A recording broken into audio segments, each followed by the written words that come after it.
भाइयों बहनों नमस्कार। All India anganwadi news channel में आपका स्वागत है। चैनल से जुड़ने के लिए नीचे दिख रहे रेड कलर के सब्सक्राइब बटन पर आपको सबसे पहले क्लिक करना है। फिर साइड में एक नोटिफिकेशन बेल यानी घंटी बन के आएगी, उस पर जब आप दबाएंगे तो 3 घंटी आपको दिखेंगी, जिनमें सबसे ऊपर आल वाली घंटी आप लोगों को दबा लेनी है। आंगनबाड़ी सेविका सहायिका मिनी बहनों, आज सुबह की सच्ची खबरों में आप सभी का स्वागत है। वीडियो को पूरा जरूर देखना, बहुत सारी जानकारी इस वीडियो में लगी है। एक एक करके सभी जानकारी आप सबको दिखाऊंगा। सबसे पहले तो आपसे यह कहूंगा कि अगर आप चैनल से ना जुड़ी हो तो चैनल से जुड़ जाइए, चैनल को सब्सक्राइब कर लीजिए, बेल को अपनी आल पर दबा लीजिए और भी कोशिश करिए अपनी बहनों को चैनल से जोड़ने के लिए। तो बहनों, बात करते हैं सबसे पहले उत्तर प्रदेश में आंगनबाड़ी भर्ती के बारे में। तो जो भर्तियां पहले निकल चुकी थी, जिसमें आप सबने अप्लाई किया था, जिनमें सहायिका बहनों का प्रथम वरीयता के आधार पर कार्यकर्ती के पद पर चयन प्रमोशन के आधार पर जो होना था, उसके बारे में पहले बात कर लेते हैं। तो मुरादाबाद में आपको बता दूं कि जिला कार्यक्रम अधिकारी ने 17/9/2021 को एक लेटर जारी किया था। ये यहां पर नियुक्ति का उनका आदेश है और डॉक्टर अनुपमा साडिल्य है जिला कार्यक्रम अधिकारी मुरादाबाद से। उन्होंने उनका पत्रांक संख्या C87 है और 17/9/2021 को उन्होंने जारी किया था। आइए देखते हैं इसमें उन्होंने क्या क्या कहा है। तो सहायिका बहनों का आंगनबाड़ी कार्यकर्ती के पद पर कैसे चयन होता है और साथ ही साथ जो उनको कितना मानदेय मिलता है, सब कुछ यहां पर उन्होंने डिस्क्राइब कर दिया।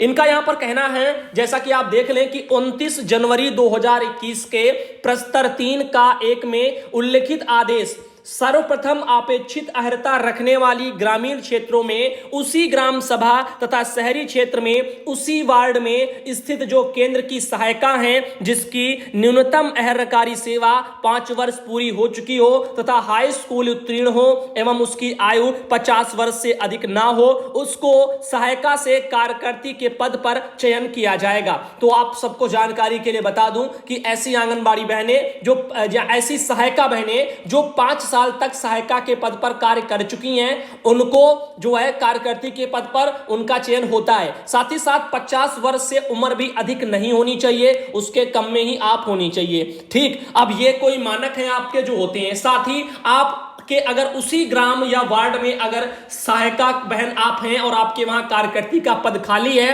तभी आपका ये कार्यकर्ती के पद पर प्रमोशन होगा। ऐसा नहीं होगा कि अन्य किसी गांव में, अन्य किसी जिले में आपका प्रमोशन करवा दिया जाए। तो प्रमोशन यानी भर्ती सीधी टाइप का जो भी ये है, ये आपका उसी ग्राम वार्ड में चयन होता है। चाहे आंगनबाड़ी की सीधी भर्ती है, तब भी जो है जिन गांवों में भर्तियां निकलती हैं, जिन वार्डों में भर्तियां निकलती हैं, वहीं के लोग अप्लाई करते हैं, बाहरी वार्ड नहीं। और ऐसे ही जो है यहां पर आपके इसमें आंगनबाड़ी जो है कार्यकर्ती के जो पद पर जो है सहायिका बहनों का जो ये होगा चयन, उसमें भी यही चीज लागू होती है। तो इन्होंने कहा है कि अनुपालन में चयन समिति की संस्तुति दिनांक 5/8/2021 पर जिलाधिकारी जो है मुरादाबाद के, उनके अनुमोदन दिनांक 16/9/21 के आधार पर जो श्रीमती पूजा देवी जी हैं, पत्नी श्री गिरीश कुमार निवासी, ग्राम सभा मोहब्बतपुर भगवंतपुर को आंगनबाड़ी केंद्र मोहब्बतपुर भगवंतपुर बाल विकास परियोजना मुरादाबाद ब्लॉक पर योगदान की तिथि से सहायिका पद से वरीयता के आधार पर मानदेय आधारित आंगनबाड़ी कार्यकर्ती के पद पर नियुक्त किया जाता है। तो कार्यकर्ती बहन को 4500 रुपया प्रतिमाह की दर से मानदेय का भुगतान किया जाएगा।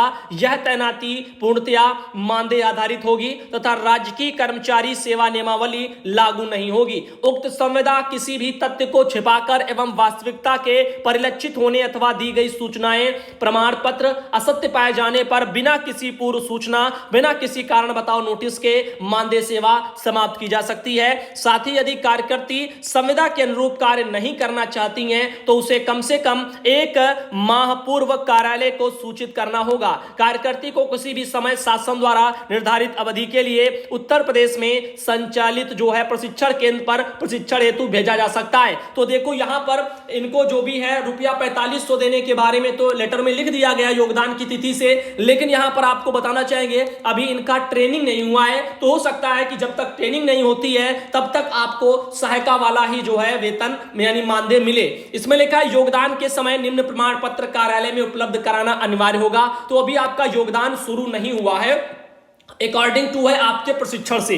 इनका कहना है कि तहसील से जारी मूल निवास पत्र और जाति प्रमाण पत्र और यहां पर मुख्य चिकित्सा अधिकारी द्वारा जारी स्वास्थ्य प्रमाण पत्र, हाई स्कूल, इंटर और बीए की अंक तालिका, वो सब, और ₹10 के स्टाम्प पेपर पर एक शपथ पत्र, राजपत्रित अधिकारी द्वारा प्रदत्त एक चरित्र प्रमाण पत्र और प्रमाणित 2 फोटो जो है फोटोग्राफ्स। तो यहां पर इतना सब लगता है और आप जब भी जो है योगदान के समय जाएंगी तो उस समय आपको कार्यालय में ये चीजें आपको उपलब्ध जो है आपको यानी जमा करनी होंगी, देनी होंगी। तो यहां पर ये सब चीजें होती हैं। तो इस हिसाब से एक बहन ने हमारे पास मैसेज किया था, इनका भी जो है ये नियुक्ति हुआ है 17/9/21 में पिछले ही साल, और जो है उन्होंने अपने वहां से कहा था कि भाई हमारे सामने ये समस्या आ रही है और हमको जो है मानदेय अभी भी सहायिका वाला ही मिल रहा है और तब से नियुक्ति हो चुकी है और अभी भी कार्यकर्ती वाला पैसा नहीं मिल रहा। अधिकारी कह रहे हैं कि ऊपर से इस बारे में अभी बजट नहीं आया। तो हो सकता है ऐसा ही कि बजट ऊपर से इसके लिए ना आया हो, इसीलिए सहायिका का ही आपको दिया जा रहा हो। तो उम्मीद ये भी, और हो सकता है प्रशिक्षण आपका ना हुआ हो,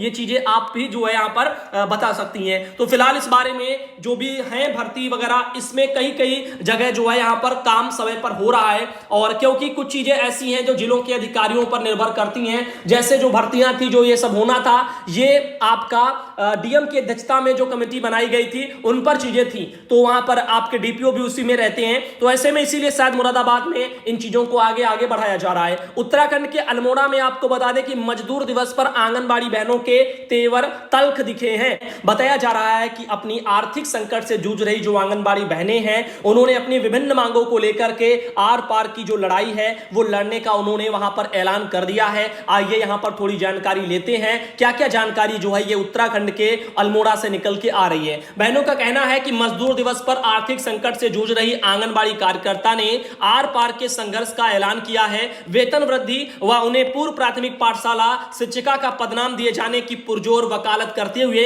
कार्यकर्ताओं ने बीते 8 माह से रुके मानदेय का भुगतान करने की मांग उठाई है। सरकार को सप्ताह भर की मोहलत देते हुए प्रांतीय नेतृत्व ने सुनवाई न होने पर आंगनबाड़ी केंद्रों को बंद करने की चेतावनी भी दी है। और उत्तराखंड आंगनबाड़ी कर्मचारी संघ बीते 8 माह से कार्यकर्ता को मानदेय भुगतान न होने से भड़क उठाए। तो जैसा कि मानदेय की समस्या आप देख रहे हैं, यूपी में ही नहीं है, उत्तराखंड में भी है। ऐसे कई राज्यों में जहां पर मानदेय कई महीनों से नहीं आ रहा है, उत्तराखंड में 8 महीने से इनके वहां नहीं पहुंच रहा है। तो प्रदेश महामंत्री उमा जोशी ने मानदेय के मुद्दे पर अनियमितता बरतने वाले जो भी लोग हैं उन पर आरोप लगाए हैं। कहा है कि किसी ब्लॉक में सितंबर, किसी जगह जो है जनवरी से मानदेय रोका गया है, किसी विकास खंड में केंद्रीय राशि पर कुंडली मार्ग जो है मारी गई है, तो कहीं केवल राज्य सरकार की ओर से दी जाने वाली राशि का भुगतान करके यहां पर इतिश्री कर ली गई है। तो इस तरह से कुछ चीजें देखने को आ रही हैं। बताया जा रहा है कि उन्होंने कहा कि महिला कामगारों का जो शोषण है वो कराकर जो है यानी वो करार देते हुए 2 टूक बहनों ने सप्ताह भर के लिए मानदेय भुगतान और अन्य जो लंबी समस्याएं हैं उनके निदान को लेकर के कहा है। और दूसरे सप्ताह से जो है प्रदेश के आंगनबाड़ी केंद्र नहीं खोले जाएंगे, ऐसी चेतावनी भी बहनों ने वहां पर दी है। तो यहां पर आपको बताना चाहेंगे कुछ जानकारियां आ रही उत्तराखंड से मानदेय न आने के कारण। वहीं पर उत्तर प्रदेश के हमीरपुर से खबर आ रही है, आंगनबाड़ी केंद्रों में बरामद किया है छिपाकर रखा गया पोषाहार। तो आपको बता दें कि ये सीडीपीओ जो है वहां की, उन्होंने बरामद किया है छिपाकर रखा गया पोषाहार। तो आइए आपको एक तस्वीर भी वहां से दिखाते हैं। जैसा कि आप देख पा रहे होंगे, जो पोषाहार है वो वहां पर छिपा करके बताया जा रहा रखा गया था, जिसकी कुछ तस्वीरें वायरल हो रही हैं। और आइए देखते हैं ये पूरा मैटर क्या है। तो यहां पर जो है आपका जो क्षेत्र पड़ता है नारायच वगैरह गांव स्थित प्राथमिक विद्यालय में संचालित जो आंगनबाड़ी केंद्र है, उसमें निरीक्षण के दौरान जो सीडीपीओ हैं उन्होंने छिपाकर रखा गया पोषाहार बरामद किया है। उन्होंने केंद्र में ही रखा जो है रखवाकर अपना ताला डालकर कार्यालय लौट गई। सीडीपीओ ने आंगनबाड़ी पर मुख्य सेविका के साथ मिलकर जो है ताला तोड़ा, पोषाहार हटवाने का आरोप लगवाया। उन्होंने कोतवाली में तहरीर देने के साथ उच्चाधिकारियों को मामले से अवगत कराया। इस बारे में जानकारियां आ रही हैं। बताया जा रहा है कि यहां पर प्रभारी जो सीडीपीओ हैं जुबैदा बेगम, उन्होंने मैदाहा कोतवाली में तहरीर देकर बताया कि 26 अप्रैल को नारायच गांव आंगनबाड़ी केंद्र का निरीक्षण करने गई, जहां ग्रामीण ने प्राथमिक विद्यालय में संचालित आंगनबाड़ी केंद्र की जो कार्यकर्ती है सुशीला वर्मा, उन पर पोषाहार वितरण न करने और बच्चों के आधार लिंक कराने के बदले रुपए मांगने की शिकायत की गई है। साथ ही अभद्रता का भी आरोप लगाया गया है। जांच के लिए वह 30 अप्रैल को केंद्र पहुंची हैं, जहां आंगनबाड़ी कार्यकर्ता सुशीला वर्मा अनुपस्थित मिली हैं। दूसरे केंद्र की जो आंगनबाड़ी कार्यकर्ती हैं वो बच्चों के साथ में वहां से उन्होंने ग्रामीणों के बीच ये सब चीजें वहां पर देखने को मिली हैं। तो कहीं ना कहीं 45 पैकेट रिफाइंड वो सब वहां से जो है बरामद किया गया है। तो ये कुछ चीजें हैं जो वहां पर देखने को मिल रही हैं। तो फिलहाल के लिए आपको बता दें कि कार्यकर्ता ने ताला तोड़ पोषाहार निकाल उसे दूसरी जगह रखवा दिया। उन्होंने मामले में एफआईआर दर्ज कर कार्रवाई की मांग की है। साथ ही उच्च अधिकारियों को भी मामले से अवगत कराया है और मुख्य सेविका पर भी इसे मिली भगत का आरोप लगाया है। सीडीपीओ ने आंगनबाड़ी कार्यकर्ता द्वारा अभद्रता करने की बात कही है। मौदाहा कोतवाली प्रभारी पवन पटेल ने बताया कि इस संबंध में अभी कोई तहरीर नहीं मिली है, तहरीर मिलते ही जांच करके कार्रवाई की जाएगी। तो एक ये मैटर आ रहा है, हो सकता है आने वाले समय में दोषियों पर यहां पर कार्रवाई हो।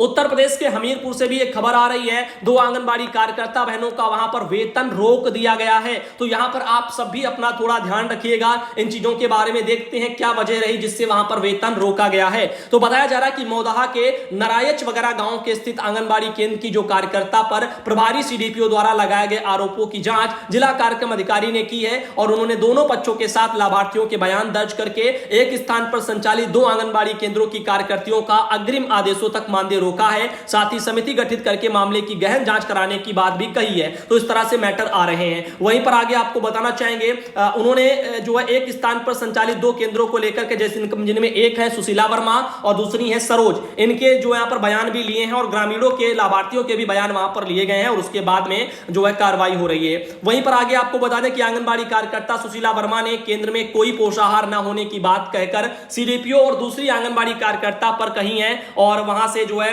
लाकर के इसे रखने का आरोप भी लगाया है। तो इस तरह से कुछ जानकारियां आ रही हैं। खैर आगे चलते हैं, आपको बता दें सुधा बहन आती है सिद्धार्थनगर से, उन्होंने के फोटो भेजी है और इनके अलावा ये आती है गीता बहन आजमगढ़ से, उन्होंने फोटो भेजी है और लास्ट में ज्योत्सना गुप्ता बहन आती है औरैया से, उन्होंने फोटो भेजी है। तो आज के लिए इतना ही रखते हैं। गर्मी बहुत ज्यादा हो रही है, वीडियो बनाने में काफी जो है हमें दिक्कत भी हो जाती है और काफी जो है मेहनत भी लगती है, क्योंकि इतनी गर्मी में बिना रुके बोलने से बहुत ज्यादा पसीना आता है। उम्मीद है आप लोग हमारी मेहनत को समझेंगे, लाइक करेंगे, शेयर करेंगे और अपनी बहनों को भी चैनल से जोड़ेंगे।